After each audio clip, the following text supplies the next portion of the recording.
challenging for some that were going down I-25 and around. I'd like to get to know a little bit about the skills that are in the room, so I kind of know the audience. How many are in IT? Okay, how many in sales? HR, recruiting. Okay, what else do we have out there? Marketing. Marketing, great. Projects. Just project. Project, okay. Finance. Training, finance. Oh, good. So we have a pretty diverse group. Health and fitness. Perfect. Product and service delivery. Okay. Civil engineering.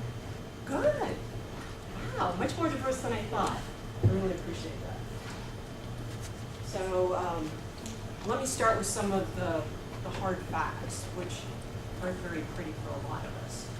80% of the jobs there go unadvertised. And you may have heard the statistic, but let me just reinforce that it's definitely true.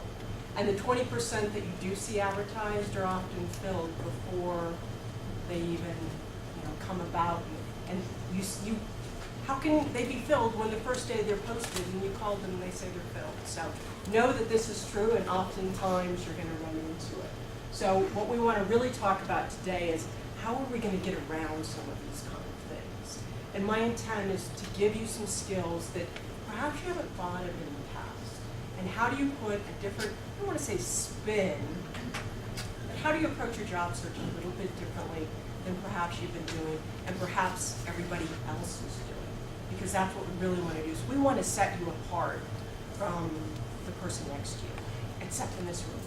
We're very inclusive in that way. We know that the average job hunter spends about 50 hours a month. That's about a third of your work time answering ads on the job boards.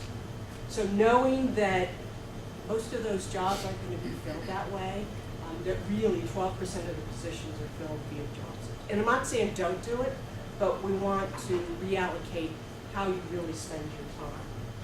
The good news is 50% of those job hires come from employee referrals. So the trick is, how do you sort of massage and create those relationships in a positive way? And that's what we really want to talk about today, is how do you bridge that gap of networking to just meet people, and networking to really enhance your career and nurture relationships. Today we're going to talk about really three things and how I want to break it down. One is, how do you develop a vision for what you want? And by that I mean the whole picture. It's not just, I want a job. I want you to really think about being more specific in that.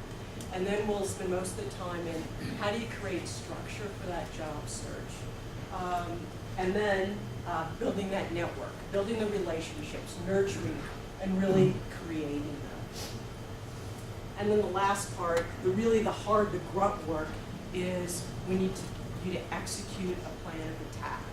And by that I mean in really being proactive and not just sending in your resume.